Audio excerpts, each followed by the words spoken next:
Long, long ago, my brother Ronnie and I drove deep into Cottondale, Alabama, to do some time traveling and experience relativity. My brother Ronnie and I are just about ready to give up trying to find Uncle Adron's 160-acre property, in the middle of which sits the home we know he and Aunt Annabelle live in. I remember some sort of road, so I know it's around here somewhere, says Ronnie, who was last a visitor here some 40 years ago. Truth is, we are almost lost and not quite found in our search for the old homestead in Tuscaloosa County. Dirt roads and narrow-laned asphalt roads and orange washboard roads run this way and that, and the car I'm driving enters a different time and place and era every few minutes. Mobile homes perch on concrete blocks near century-old breezeway houses, and a little further along there's a 1950s ranch-style house with dirt bikes and pickup trucks in front, in back of which an old outhouse and shambled barn still struggle to defy the gravity that is soon to pull them down. As we turn from Blue Road to Red Clay Road, a shack with a satellite dish smugly hides its mysteries. We finally give in to the 21st century and whip out a cell phone to get Uncle Adron or somebody to tell us how to find the homestead. And there it is.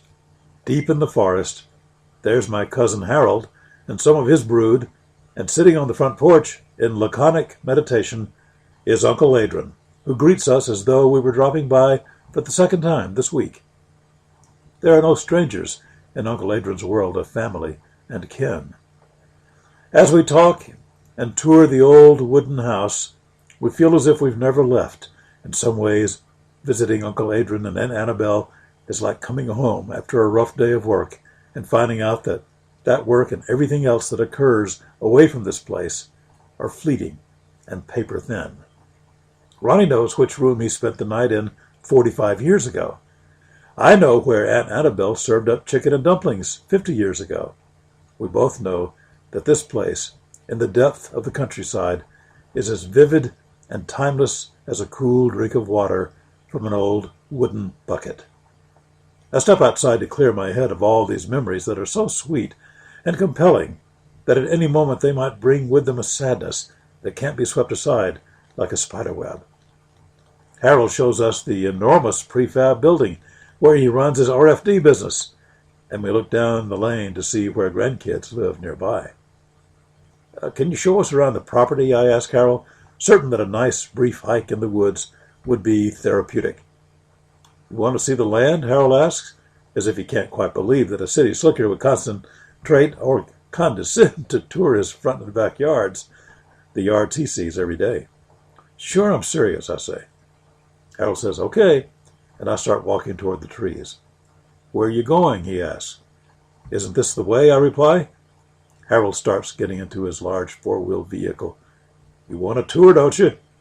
I have trouble believing that anybody would actually drive around their yard rather than walk. Maybe it's Harold's bum leg. I get into the truck and yell for Ronnie to join us. Within seconds, I understand why we're trucking rather than walking. Uncle Adron's property is enormous, and we're about to see all of it.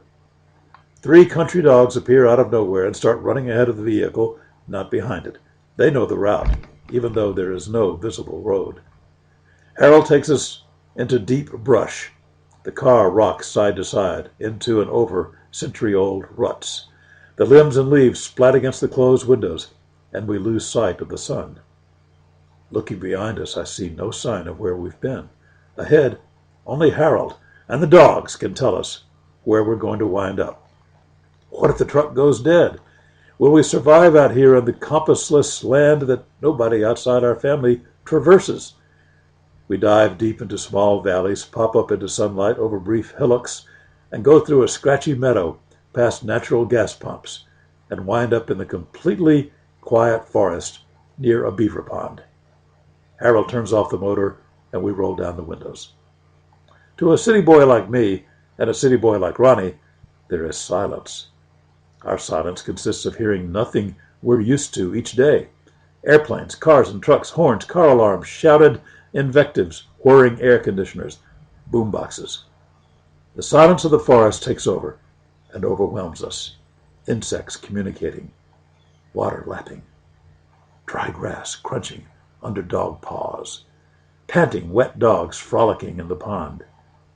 The noisy silence of a million invisible insects going about their workday, punching in, doing their shifts, living and protecting and procreating and dying in ways we cannot see. Sometimes we come out here and just sit and watch the beavers and just be quiet. Harold grins. The dogs play in the water, swimming and snorting and acting like puppies. And that's where we remain for a long time, my brother Ronnie and I, and that's where we remain embedded in memory, long after we've made our respective treks back to Houston and Birmingham.